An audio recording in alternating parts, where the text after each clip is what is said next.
IVM. Hey everybody, quick request once again, if you could help us out by filling out our survey. It's at ivmpodcast.com/survey. This really helps us talk to advertisers about the kinds of people listening to these shows. Really do appreciate your help, and we're going to be doing a random drawing, and we'll be sending out some IVM swag. Hope you enjoy that.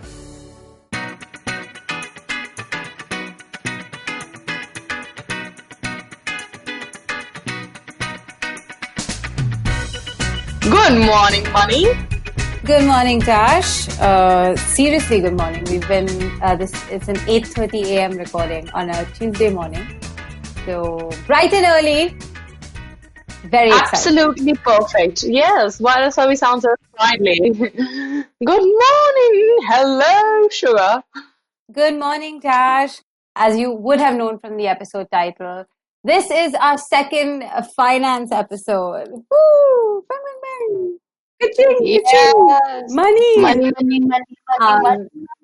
And if you had heard our first episode of 2021, you would have known that for both of us, one of our goals is financial. Get rich. Yeah. You know what? And save money. And make your money make money. Yeah, no, I'm going to call it as it is. This year, I'm like, I want to make money. And oftentimes you shy away from it. Not this time. I'm like, I want to be rich. Okay, I want my money to be making money. And this is exactly why. First, I need money. And this is exactly why we have a guest, because if it was just the two of us, we would just be like, so how do we get rich?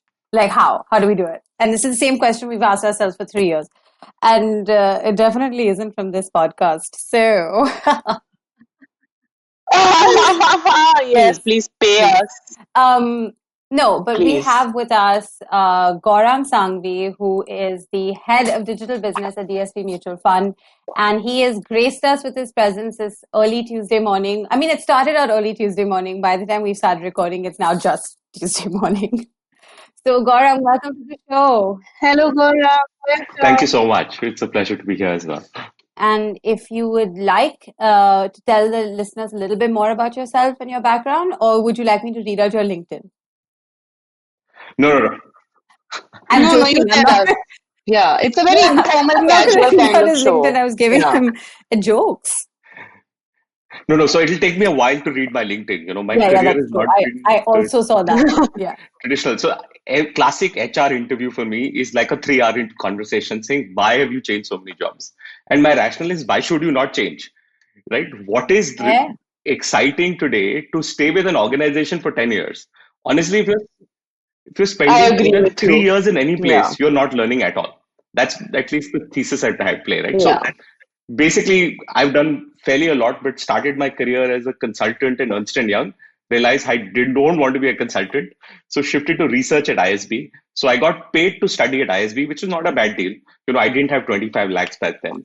So from there, worked into private equity in Belgium, worked in a jam manufacturing unit in Panchgani, close to Bombay, to starting my own fintech eventually.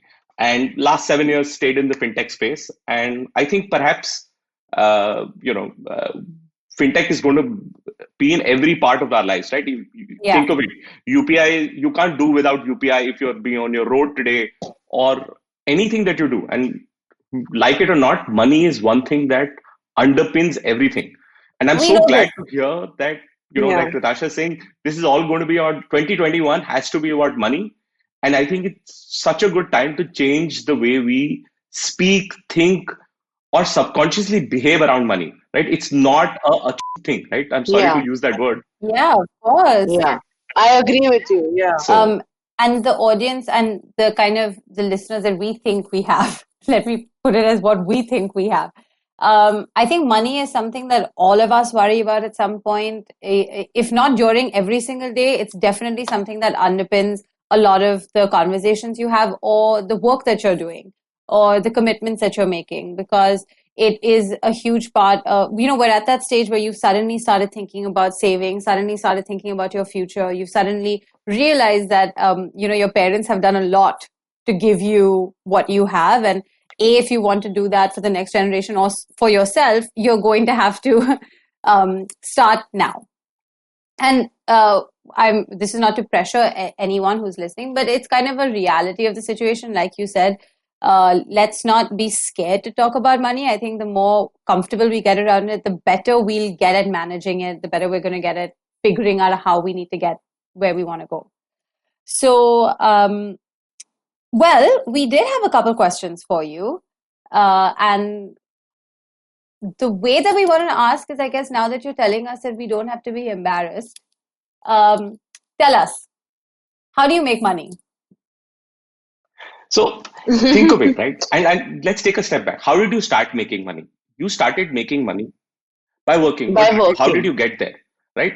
What was told to us is that get into the right school. So parents work really hard and spend a lot of money to your preschool so that you can get yourself in the right preschool. Like, there's a stage between preschool and school also, which is like that 1 year of teaching the kids all the things so that they can excel on their school exam at the age of 4. Right? This is the reality of today, right? Yeah. Then you studied for 12 years or 10 plus 2 in western parts or 12 years in northern east to so-called get ready for college so that you can start exploring yourself, right? And then you studied 3 to 4 or 5 years depending on what you did. So you spent 15 to 17 years so that you can make a buck. And that buck at 21 is between 15,000 to 25,000. For most average Indians, right? This is a depressing intro. No, it is not. I'm just simply saying that we spent 17 years to make the first buck that we did. Right. Can we start taking 17 hours to understand how to manage money before we can think that we can excel it overnight, right? So that's the context. So I think everybody needs to start having good conversations with family members, and it's very hard. And just because you want to have a conversation, your parents might not want to. But it's important that we have those dinner table conversations. If they are not possible at home, have conversations with friends of yours about money. That, I think, is the basic tenets to change this, right? It should be okay to have a conversation saying, okay, how do I make money? Okay, what do I do with the money that I've made? How do I not end up spending it or get attracted to some kind of a cash deal that comes around or a Mitra sales that always happens around, right? I'm saying 17 hours to understand money can get you there. I don't think it's more than that. Okay, so this is kind of like one of those 17 hours. And, you spoke about something very interesting. You said talk to your friends. I don't want to talk about the talk to your family and parents because, I think everyone's situation is very different. But when you're talking to your friends, usually you're talking to your peer group. So you're same age. 8 out of 10 times, you're probably all in a roughly a similar income bracket. If you're in your first or second job, roughly similar. And you start talking and I'll speak about Tash and I. When we talk about saving money, it always becomes like, well, my dad is telling me to do this, or my mom told me to do this, so I'm going to do this. And I'll ask her, or she'll ask me, and we're like, oh, maybe we should do that instead. Like, what are you talking about? Let me do that. So I also think when you say talk to friends, talk to people, do you also think it's advisable for young adults to actually reach out for professional financial help at this age as well? Because sometimes do you feel like it's kind of the blind leading the blind? And Tash, go ahead. No, nothing. I'm saying I don't trust my parents to invest my money, so we all have a financial advisor. No, so one thing that the mistake that I made, is trusted by banker. So perhaps the first thing, never treat your banker as your financial advisor. Trust him. Because they have no incentive. Great news. This is very, very good. So never talk to any banker because we think they manage our money, so we should talk to them and go by. They will sell you an insurance plan that you don't need. Okay. I have also fallen prey to something stupid with Axis Bank. Now I'm stuck for 5 years. And it's not you, right? I came from at least my inclination was towards finance, right? Even I got multiple times over. So it's not that just because you come from finance, you should do everything. It is not that the case around. So yes, you need to talk to a professional, but only listen to them. Do not act upon them. I think a lot of people at the early stage, you first need to build a base, right? And you don't need to do investment, in my view, on the year one, right? You have 40 years or 45 years to invest and perhaps even longer after retirement, right? To manage your money. It's one profession that you will do for life. Now, it might be again a depressing topic, but think Yeah. about it. It is that one thing that you will do till you die. Tax, Manage your money. pay taxes, manage your money, Yeah. Oh my God. and visit doctors and beyond. It's a lifetime job. It's a lifetime job. Yeah. You're absolutely And so right. if we're Yeah. I so if never we're going to thought make about the it that commitment to way. it on a lifetime basis, then we should really get smarter about it. Absolutely. That's when I say there is no hurry. So a lot of young people start investing in trading because they get attracted to that. They start doing like investing in stock markets. I think take time. You have about 50 to 70 years to manage your money. First, build a base. So my suggestion to everyone is build an emergency fund. And it's a little difficult to grasp that. Why would you not ask me to invest on day one? The reason you don't want to do it is because you want to build an insurance for your investment. What is it that Okay. in case there's an emergency, you have some money kept away that you will not touch ever.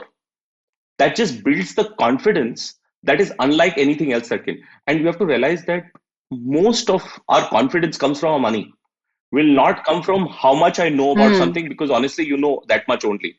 If you have money as your base, Hmm. create it, that gives you confidence to quit your job tomorrow, or even take harder or Yeah. riskier context in life, right?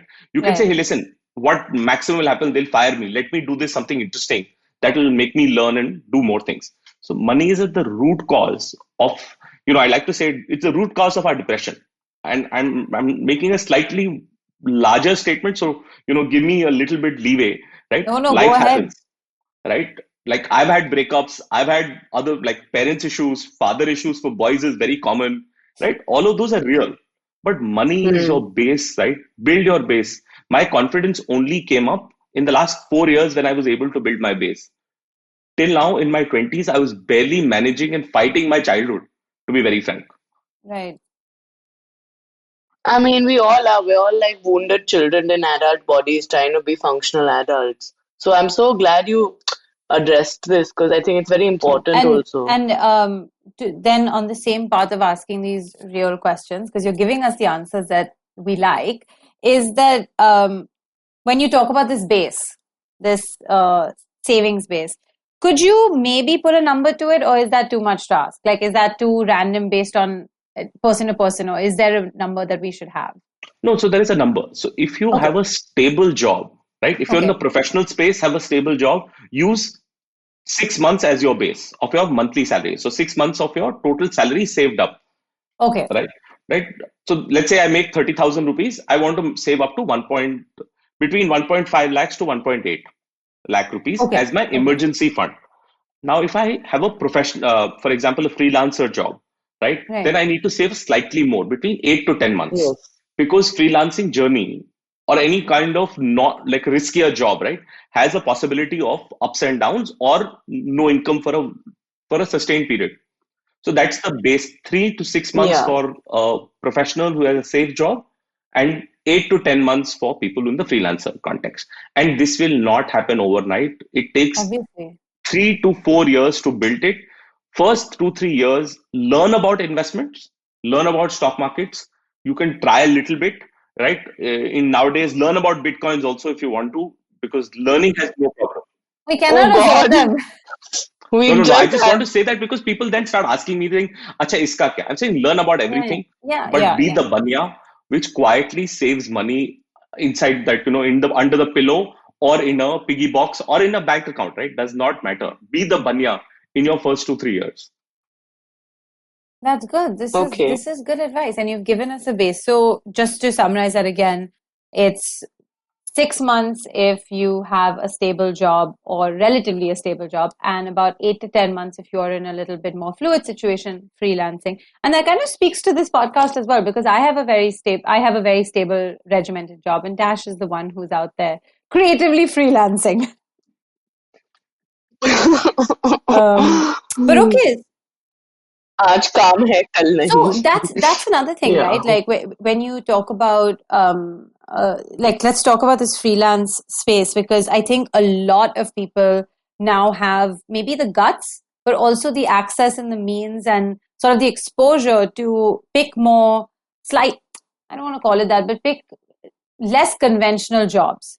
Today, from the generation of our, like just speaking comparatively to our parents' generation to now, there are so many people who are choosing jobs that are maybe very social media led or dependent. Maybe they are very in the, they're in kind of the giving back space or the NGO space where they're like, I'm going to start an NGO to do this for trees, to do this for this specific bird, or for this kind of logistics kind of supply chain that I'm seeing a lot of waste along this line. I'm going to revolutionize that. And you're seeing, and it's amazing because that's how the world changes. That's how the world gets better, is when there's more creation in it. But you're seeing people who are taking these risks at a young age. And obviously for them, this kind of financial stability or kind of, security is not always possible.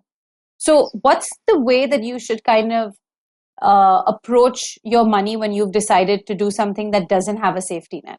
Because I would say my job has a safety net. Even if I don't love it 100%, which I do, I'm not saying it that way, I'm just saying, if I didn't love it, for out of the 30 days of the month, I can still spend 5 secretly looking for another job and I'll still get paid on the 7th. So for people who are looking to branch out, who are, who want to change the world in a new way, I'm all for it. But what's the way that you should approach your financial security then? So first of all, for most of people in that space, right, as Natasha was saying, that you have to start talking money and accepting that money is a variable for you to continue to do what you do. If you don't accept it at early on and fight it between this, and we all have a socialist background, but we live in a capitalist world, right? Dude, yes. Right, we are still socialist, right? We have families in India are very socialistic in structure. That's whole conservation or conservativeness comes from, right? And there's nothing wrong. It's what it is. I'm just saying, accept it what it is. While you play dual roles, right? You might play that role at home or with some of your friends, and a different role personally. But when you're an individual, you have to manage it like a capitalist. Now, in that context, there comes. Let me divide it in 3 different ways, right? First, have the conversation with yourself saying, I am okay and I'm here to make money even while I do good to the world, right? Second stage, I need to build a budget. There is literally no excuse. And unfortunately, this thing, because that's the only way you will figure out where is my income coming, when does it come, and what are my expenses. Even if my expenses are paid by my family members or others, it's a good habit. And the idea is not to write 10 rupees spent on buying thumbs up or whatever that is, right? Right. Idea is saying, okay, what is in 4 or 5 areas, right? My rent, my, utilities, my food, grocery sales, my outgoing costs and gifts, right? You can simply divide your world, right? In that, or transportation once we get back to normal, because we ended up spending a lot on Uber and Olas in general. That's true.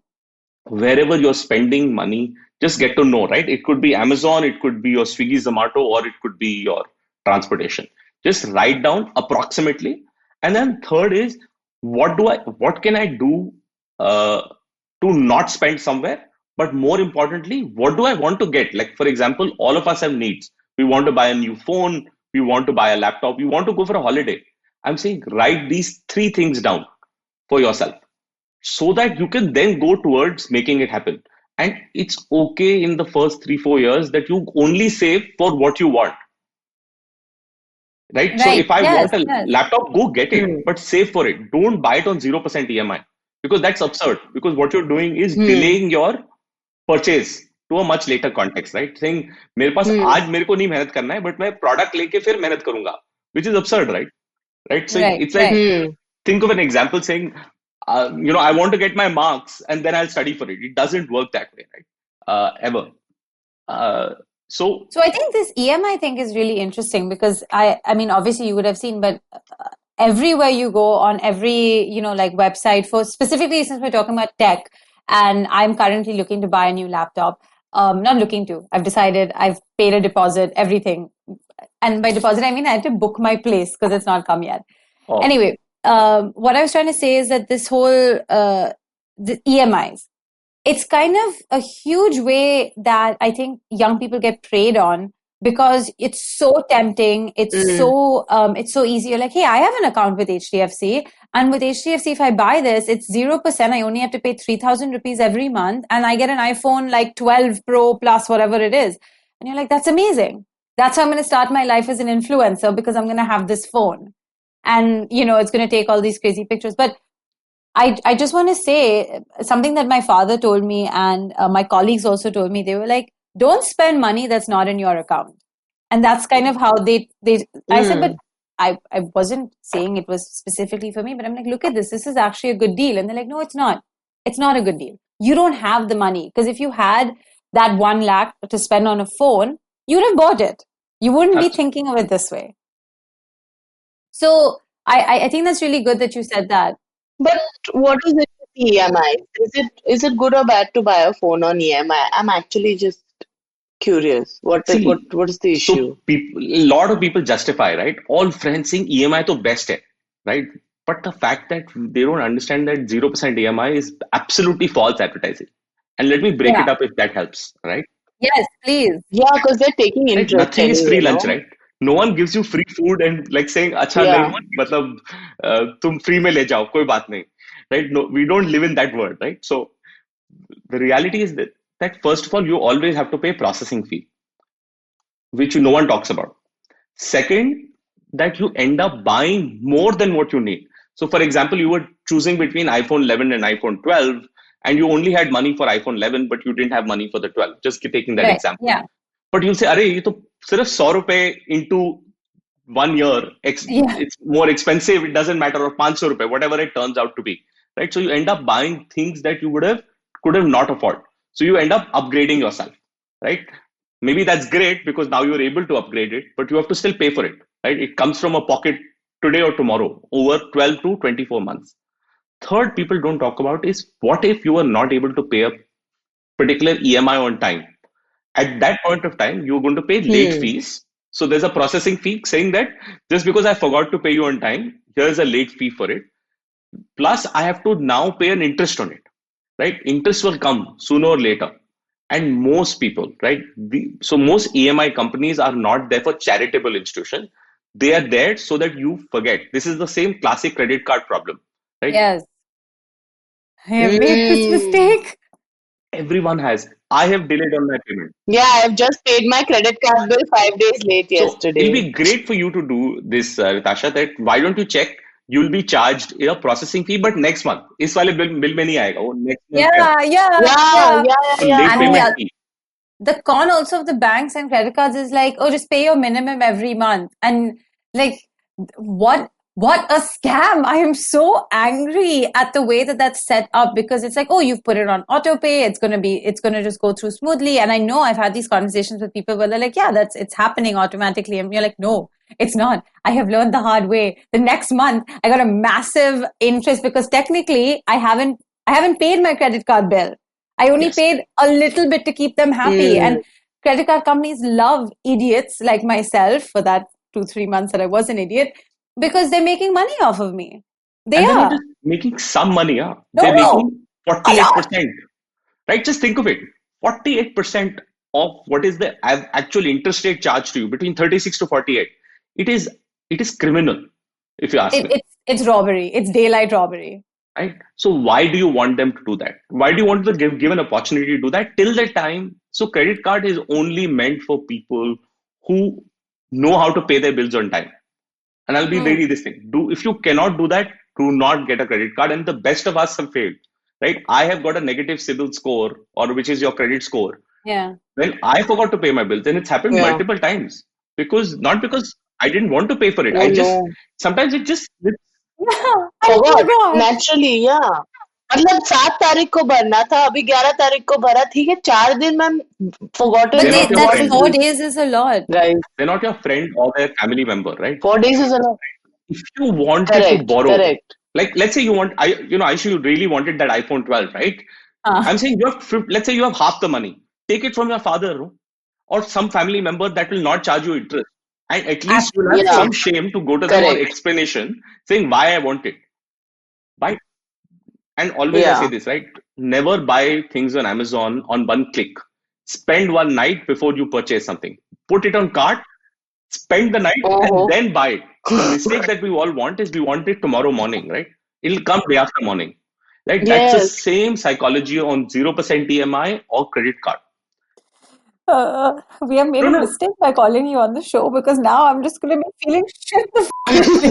No. This is good. You and I just quickly buy this is good. Let's take a break here, because I think we've given our listeners quite a bit to realize about all our realities. So we take a quick break and we'll be right back. Hello, everybody. Welcome to another great week on the IVM Podcast Network. If you're not following us on social media, please do. We're IVM Podcast on Twitter, Facebook, and Instagram. So everybody, please do help us out with our survey. If you haven't filled it out yet, it's on ivmpodcast.com/survey. This survey is really helpful for us. And, fill out the survey completely and we'll put you into a lucky draw and we will send you some IVM swag. And what a great week of episodes we had, and what an eventful week we had. Let me run through some of the episode highlights really quickly. On Pesa Vesa, Samir Nair of Applause Entertainment was on to discuss the web series Scam 1992. Great conversation with Anupam was had. Do check that out. Bhavish Sumaya of Hasbro was on Advertising is Dead. On Positively Unlimited, Chetna is starting a new series from A to Z. This week, Align. Do check that out. And on GBCD, Farhad and Sunetra asked the question, what if they were straight? Interesting conversation. Definitely do check that out. I think you'll enjoy that. And one piece of news for you guys. Cyrus Says is now live on YouTube every weekday at 10 a.m. If you go to our IVM Podcast YouTube channel, you'll be able to catch us over there. And stay tuned for a lot more video content coming out in the next couple of weeks. And with that, let me get you back to your show. Welcome back. And if the first half was not enough to make you realize that we're all miserable at managing our money, the second half is not going to help you. It's going to help you, but not make you feel much better. Let's just put it that way. Picking up where we left off with this whole, credit cards and this impulse buying, right? We are all very clickbait. First of all, is just I don't even know how to start. I actually want to give a funny story. And Tash, we know who did this. It's one of our really good friends, and she hadn't shopped in a while and she wanted to shop. And she sat down one night and she was like, no, I want to shop. This is my maqsad for this evening, is I want to shop. So she was on Instagram looking at stories consistently till an ad popped up. Because then she would discover new brands and new options, and like, hey, this is like new. Because she didn't just want to go to like H&M, Zara, Myntra, whatever whatever we look at constantly. But she was like, I want some new stuff. So she was on Instagram for like a couple of hours just scrolling through and finding new stuff. And then we met her the next day and she was like, guys, I have just discovered 9 different stores and I bought all of this stuff. And I was like, this is amazing. How did you find these? She's like, oh, I was looking for ads. She's like, no. You know how they say ads are coming to get you? I was coming to get the ads. I was out there looking for the ads. And I was like, this is amazing. I love you. What an amazing tactic. But this is something that I do want to talk about, because I think as young adults and myself, we fall prey to these advertising platforms and how they're synced to everything from like Twitter to Facebook to Instagram to even freaking LinkedIn has ads on it. Like everything has ads. The world is looking to make us buy stuff. And if you were to give us advice, I mean, I know the best advice like you've just given is put it in your cart, come back to it the next day. But if you're looking at your income, is there a rough percentage I can maybe put away in my mind? Like, this is what I can spend on stupid stuff. No, and you should have it. I think stupid shopping. The problem is we are fearful of saying that this is our, crazy this money. This is my stupid stuff. This is my stupid money. Yeah. 10 to 15% of your income should be spent to make you feel great. I also do it. Oh, right? Wonderful. What is the problem? So, for example, I'm let's say all of us have vices, right? I'm saying, call your vices out. Retail shopping is vices, right? Spending and having a good time with your friends, drinking away or doing other things around is a vice. Why not just call it out and have a budget for it, saying my 10-15%. Now, if I cross that, this month I will not do it again, right? Like that's one way of doing it. Or, don't make it to the next month because it never happens, right? Because if I say, "Arey, मैं इस महीना खर्चा करता हूँ और next महीना नहीं करूँगा," वो होता नहीं है. Like treat your life on a month-on-month basis. It's okay, right? Enjoy as much as you want, and then say, okay, I don't have the money, right? See, what happens in friends is that, and this in coronavirus has not happened, but I can guarantee you it's going to happen in a very large way as we are going to come out of it in the next 3 to 6 months, that everybody will make plans to go out drinking, shopping, partying. It's going to become a normal set by the end of the year if things go right. And that's when you have to control, saying, listen, I do not want to spend everywhere. I have only this much budget. I will spend it where I want to. For the friends who want me to come, I'll do it next month with them. This is good. This is the right reality check we need. Oh, but you're right. I think you're absolutely right. And these are the kind of decisions I think you have to start making when you grow up. And I'm sorry to make it about like an adulthood thing, but that's the show. This is unfortunately the side effect of having to think about your future. You have to start thinking about how you're going to make this happen. And like Dash and I recently, in the safety bubble or whatever, we were thinking of going away for a weekend. Not now, but a couple months later. And we thought that, hey, if we book it now, maybe we'll save on the tickets, hotels, everything. And you're thinking, okay, if I do it now, I'll have something to look forward to. I'll be, all the work that's happening right now will be fine, because you're like, hey, it's fine if I'm working like a dog right now, because in like 3 months time, 4 months time, I'm going to be gone for a weekend.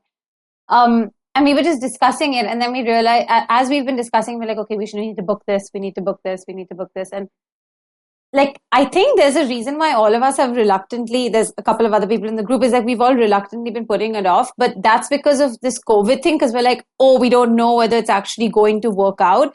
But you're absolutely right about this excitement and this frenzy of that's going to come in 6 months. That when we finally start seeing like the vaccine coming out and like places opening up again, I know that my friends group, including me and my multiple vices, are going to be like, you want to go here? Let's go here. You want to eat here? Let's go here. You want to order this? Let's order this. Because it's just going to be like that trigger happy, getting But you're not there. wrong, right? So I think depriving yourself of all of it is wrong, right? You have to just pick and choose in what your budget allows you is the only point I'm making here, right? Absolutely. Say, Gaurang, continue. So context is that we all live in a world that is going to be constantly bombarded. Ads are not going to stop to us. We're not going to stop consuming content. On the contrary, this habit that you're talking about, your friend looking for ads, was always the case, right? I remember during, when television, when we were young, we used to look forward to these ads, right? The iconic ads of that puri, to everything that we like. The doodh ad was something that you look forward to because it's creative content. End of the day, that creative content might have shifted to Instagram as a story or as a post. That is nothing. It's the reality of the world we live in, and we want things. Why should we say that we don't want the next iPod or the next thing? I'm just simply saying let's save for it. And if we don't have the money, ask family, friends for it versus asking the banks and these large institutions for it, because they will take you for a ride. Is the only point we're making in the larger scheme of things, right? What I really liked about what you said, and to tie it to what you said in the beginning of the episode, that to talk about money with your family and friends. Now, if we just, even in a situation like this, when you're like gonna blow up and gonna wanna party at the end of coronavirus, and then it's to also like our young listeners, sometimes that fear is there of, oh, maybe not being able to afford something with a group of friends or whatever. So to get that comfort about talking about money, like money is what? Like aaj hai, kal nahi tha, aaj hai. So it's like we don't like no shame in being like, this is a budget I am committed to, or no shame in being like, no, I'm sorry, I can't come for this, or no shame in being like, yeah, okay, let's do this also. Okay, theek hai, you can't come for this, no problem. Next time you join us for something. So in that way, like I want to like just remind our young listeners that peer pressure and financial peer pressure, don't take it. Itna load lo mat yaar. Comfort level, find about like be easy to talk about money. It's really like it is a big deal, but also it's not a bigger deal than human relationships and also I think friendship. You're so right. And I think we sometimes make it a bigger deal than we think it is. Like we don't give our friends and family the credit to be like, people will understand. It's a very basic thing. I think there have been times now, like in our own group, where both of us, I know that I won't speak for you, Tash, but like I have said to some friends being like, no guys, I can't afford this right now, but you all please carry on. You go, live your life. I'm so happy, send pictures. You know what I mean? And there was no conversation about it. The thing was like, okay, sick dude, next time we do it, we'll figure it out. So I don't, that's it. I think we built it up to be more being like, oh my God, how am I going to tell my friends that I can't afford it? Or like, I can't do this right now. You're looking at your bank balance, like frantically being like, okay, maybe if I don't do this month, I can maybe do this instead. And that's such a waste of time. Just if your real friends are not with you for your money, firstly. And if they are, you need to get some new friends. If you have the money, if you have enough money to attract so many friends, please get in touch with me. Ayushi, the collector of rich friends. That's not true. You just said if you have so much money, contact me. This laptop purchase of mine has really driven me around the bend recently. I have gone to like 4 different stores and asked the price. I have, because some stores do a discount or cash back on a credit card, right? And that's fine because I'm willing to pay, but I'm going to get some cash back from it. Okay, cool. Then I have gone and seen on Amazon. I've seen it on, I even asked my friend, I was like, some people were like, oh, you can buy it like pre-used or something. I was like, no, I don't feel comfortable about doing that. Like, I don't feel like I want to spend that much to use something that somebody else has already used, like that seems like that's not my style or whatever. And it's been driving me insane recently. And I'm not embarrassed to say I wish, like this thought has crossed my mind where I was like, God, sometimes I wish I was so independently rich that if I just wanted to buy this, I could just click right now and just buy it. I didn't have to think about it so much. And I didn't have to ask someone because like, we've said it before, coming from a privileged family means you can turn around and be like, I want this. Can you help me? How do we do this? You know what I mean? But in the last couple of years, you and I have both made that concerted effort to not do that, to live within what your mean is. But my likes and preferences, like you said, I'm going to call a spade a spade. I want a MacBook. I don't want an HP. I want a Mac. I want it.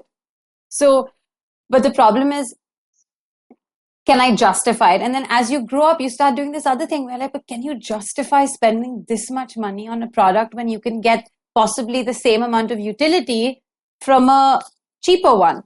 And that's the same argument, whether it's a phone, laptop, whether it's, clothes, whether it's a new pair of shoes, whatever it is.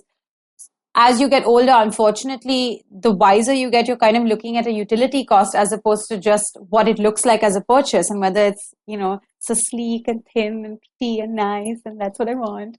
But that conversation, and that's the reason I've not been able to commit to it 100%. And the fact that now it's out of stock has actually made me very relieved. I'm like, oh, it's not there. The decision has been taken out of my hands. I'm not kidding. That's how I've been looking at it. But this has been something that's been going on and on in my mind. And yes, I wish you said about this rich friends thing, and it's not the friends thing. It's about myself. I wish that I could have just gone online and clicked it and been like, yeah, it's in my card. I paid for it. It's coming.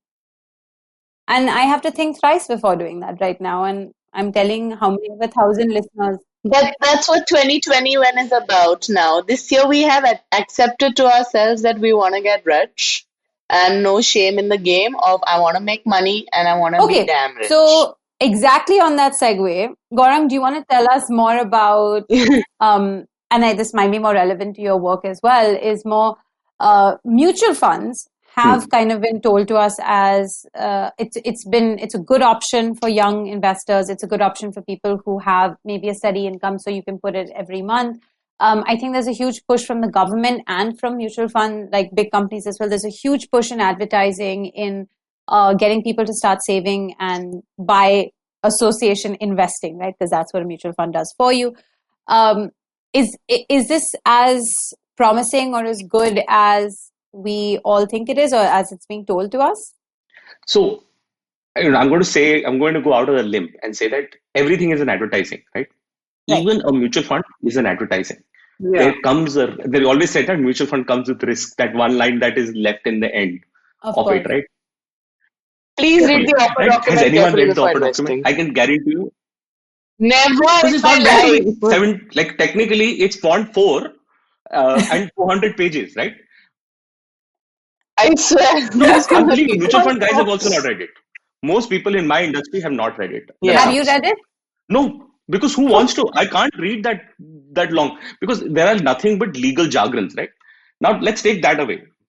I'm saying everything that you do has to have an objective. Like if you start treating your time value of money, and this is something that we did discuss, but everybody has a time value of money, right? You can say mera ghante ka rate ye hai, right? Based on what your income is, right? Divided by 8 hours into 20 days that you're working. Now, does that mean that you go tell your friend that I'm 2,000 rupees an hour if I'm spending that? But Please don't tell people that. yeah, don't do that. Do But not. when you work, you should have a what your per hour or what you're valuable, right? Because eventually it's a value that somebody gives you for a professional work as well. Now let's take a step back and saying, Yeah. what should you do with your investment money, right? Everything has an objective. Stage 1, build emergency fund, right? You can do this in a recurring deposit or a debt mutual fund. And we can understand there are two kinds of mutual fund. One is equity, where they invest in other people's businesses, which is like, they might invest in Reliance, Tata, like TCS, Infosys, other stocks that they select for you because you don't have the time to select into it. The second category is debt, when they give loans to other people. So that's a slightly more secure. There is risk in that also. I'm saying mutual fund you should only do when you are ready for a long-term commitment. Right. Right? If you have a 7 to 10 year horizon of your money and you can't get rich in 2021 itself, right? Like you will also, you'll want to start Yeah, the journey. no. Of Right? course. The journey is long Yes. and it is like perhaps it's the two things, right? You have to build a habit of saving and you have to be patient, right? There is no other two ways about it. Yes. Mutual fund is one method if you have a long-term view to it, Right. right? Otherwise, bank deposits are fine to start out your career. But yes, as you educate yourself, there is something called debt mutual funds that you could consider, but take the less risk debt mutual fund because you want your capital to be secure. Now, the challenge is there are so many options for us that we don't get to make sense of it. So the way to divide is that, like you have your 10% of your sin money or your poker money or whatever you want to call it, you should have 15 to 20% of money that you will never touch. Okay. Whatever you make, you should have a thumb rule, right? I have a thumb rule of 20% of my money that I will not touch for whatever happens around, and I will save for the long term for it. And that actually money is the first thing that I pay. Before my credit card bill also, I want to pay that money amount. Now, for people who don't have an option of the last 20%, right? Then you have to work on your income, your active income to increase it. So for example, I'm spending 50,000 rupees, my total khacha, right? I'm not able to save that 10,000 rupees extra. I'll have to figure a way to reduce my expenses or find to increase my expenses with the current income with my current expenses so that I can save that 10,000 rupees, right? That will give me my 20%. Now I want to ensure that for the next 10 years, that 10,000 rupees is set aside. And that's one method is something called SIP, which is systematic investment plan, which is that whatever happens, market can be up or down. It does not matter. It constantly takes 10,000 rupees. And as my income increases, I increase this, right? Because of the 20% rule that I have created. Right? And that's a good way to save. And that's perhaps, as I said, you want to get rich the stupid way. You don't, because we all think we are very smart and we can make the right investment decisions. We end up making very wrong decisions. So the option set that we have at hand is to make investments which is stupid, saying 20% तो चला गया, उसको सोचो ही मत उसके बारे में, right? And not get into this habit of saying, अच्छा मेरी investment का return क्या आया, and then that context shouldn't happen. You're sounding like my dad. I'm sorry to say it like that. No, but it's exactly why, because the first time he suggested to me, he was like, you need to start an SIP because you have a regular income, and not just from my current job. This was my first job that I had, and it was a decent amount of money that you're making for a first year. And at that point, I mean, for us, when you're living at home, you don't have certain expenses, right? Because your rent and utilities has gratefully has been covered by my parents. So when he said you start this SIP and have this situation, at the end of, I think, 6 months, I was like, okay, cool, I'm investing. Like, I'm savvy. I'm a young businesswoman. And then I looked at it at the end of the year, and I think it was 6 months in, I was like, okay, that's a decent amount of money that it's made. It's done well. And I think this was a couple of years ago when really mutual funds were on steadily growing. And I was like, okay, so now what can I do with it? And he was like, no, you don't touch this. This is not play money. And I was like, what? Why else would I be investing? My money has made money. I get to spend it, right? That's basic logic. Now, this is Ayushi when she was 21. So she was a little bit dumb at the time. And she was footloose, fancy-free. She had a lot of tastes and preferences. But you're right. Now, when you look at some things, I think the kind of calmer part of your brain is like, this is good. This is the stuff that's going to help me maybe put a deposit on a house, or maybe put a deposit on a car, or pay for a bigger expense that is coming. And the reality of the situation is that expense is coming. It is. Yeah. So I think it's better to brace for it, to prepare for it. And so, okay, mutual funds also, we should move with caution and look at the low risk ones. But it is definitely a decent way to put away some amount of money every month, right? Absolutely. It's perhaps the simplest way. Yes, that's what I think. It's simple. It's very simple. So, okay, so that's good, because I know Tash and I both have that going on. Again, right. Because this was a conversation that both of us have. Like, mutual fund? Yeah? Should we? We look at it? Okay. Like Googling it and sending it to each other. Like, yeah, this looks nice. Like this seems like a good return, right? And this one invests in all these other companies. Those are nice companies. We should do that. So that was a conversation between friends. But just to close out the episode in kind of on your terms, what are, if you have any, I mean, you've given us a lot of top tips, but if you were to talk to yourself at our age, which is about 28, what am I saying, 7? My God, dreaming, 28, 29, on the cusp of 30, which for a lot of people means marriage. For some people, it means moving out of their homes and starting new life. For a lot of people, it could even mean a new career shift. It could.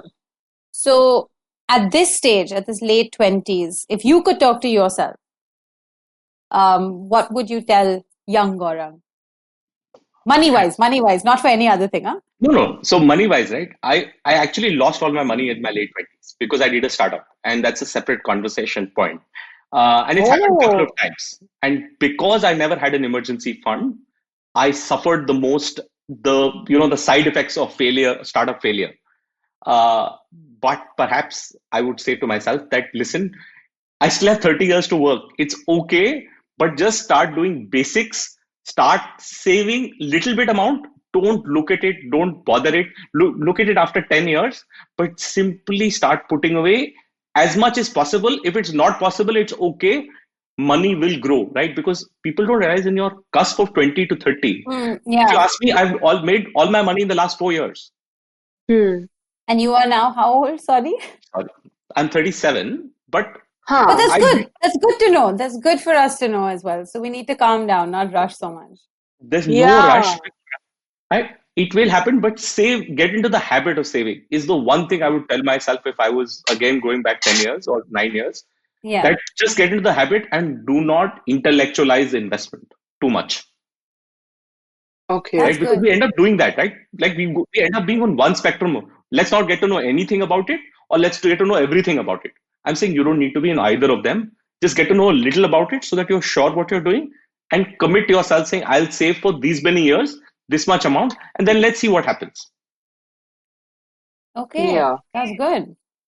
That's good advice. I hope whoever's listening to this has, you feel slightly better about what you're doing, or you have some goals for what we need to be doing together. Definitely going to log into my bank account today at lunch. Check out, because last night I have shopped because of an Amazon ad. And I'll admit it, bright and early this morning. Like last night at 10:30, when I was in bed and I was scrolling Instagram, just like a dead person, you're like this, just blindly. And I saw something, I was like, oh my God, what a deal. And I clicked on it and I added 3 other things to the cart, and I have purchased it. So I need to cut myself off for this month, and it's only the 12th. Screwed. Tash, do you have any questions for Gaurang before we wrap up this really, really good episode, in my opinion? I'm sorry. Yes, I'm back. My Wi-Fi totally went off, so I fell off in the middle. But no, not really questions as such. But Gaurang, I think how do we address fear and money? Just if you could give us some words of wisdom as young people who might be afraid. How do you deal with fear when it comes to money, security, the financial security part? And you've lived through the loss and gain of it, so. No, so it happens to everyone. I think the first thing we have to accept it. It is, and it will happen to us even in the future. Second thing that we assume today we'll get independence and we will never have to think about it. It is not the case, right? In reality, it will happen. So let's accept it. And honestly, there's no other solution that I have found, but conversations, right? If I'm honest to a very few friends, and not every time, but once in a while, being vulnerable about money is when I've actually got the best advice about it, right? When I've been very truthfully authentic and vulnerable, saying, "मेरे को ये नहीं पता है, and मेरे को समझ नहीं आ रहा है कि करना क्या है," right? That's why good advice has come to me, and I have just sometimes created faith in somebody else, right? Somebody trusted to take those. So fear is real. Let's not run away from it, nor we need to find a solution like that magic pill that will make it go away. I'm saying we have to just live with it with friends and family, and we'll come out of it. Right? It's happened to our parents. It's happened to every generation that all of us have been able to, and this is perhaps the toughest generation, right? If you look at it, millennials and the next generation have had it really hard because you've had too many places to spend and too many business cycles, right? We've had like ups and downs, very normal. So we have to realize markets go up or down, economy goes up or down. It's okay to just stay stable during that as much as possible. That's good. That's Thank you, Gaurang. Stability is, I think, something that we on the show as well as in our personal lives, we're always striving for. Because we sometimes, I think, as young people, you land up living in extremes of emotions, of fear, of a job, or like even with your money. And the kind of goal is not to be on one end or the other. It's kind of just to find a happy middle and like power through it, power on it. But yeah, thank you so much for coming on the show. I feel like we should have you come around every 6 months and let us check in on our accounts, see how we're doing. Absolutely. Happy to have. But again, thanks so much. Is there anywhere that our listeners can find you personally if you would like, if they want to ask you any questions or they want to reach out? Is there somewhere they can reach you? Oh, so I'm on Instagram with the handle Ask That Finance Guy. I answer all my questions early in the morning. So give me 24 hours and I'll happy to answer all your questions on Ask That Finance Guy. That's awesome. And you can find this show and other great podcasts on the IVM Podcast app or on ivmpodcast.com. They're also at IVM Podcast on Instagram, Twitter, and Facebook. You can find me and my sad little bank account on at Ayushi A9 on Instagram and at Just Ayushi on Twitter. And I'm famous, so you know where I am. Kidding, guys. Kidding. I'm at RYTASH on Instagram. But Gaurang, thank you so much. Famous. Honestly, yeah, it was so. And even Gaurang is famous. Ayushi, you're the only one of us under 10K. Loser. Yeah, so then now feel bad for me. Buy me a laptop.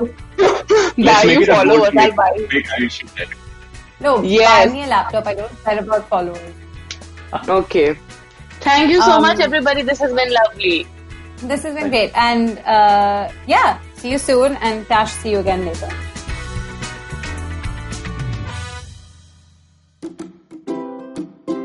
जिंदगी diaries के पन्नों में कुछ पुरानी यादें, समुंदर किनारे झूमते दरख्त, जवान दिल की धड़कनें और अनजान मुलाकातें हैं। तो आइए खोलिए मेरे साथ जिंदगी डायरी के पन्ने और साथ ही खुलकर जीते हैं जिंदगी।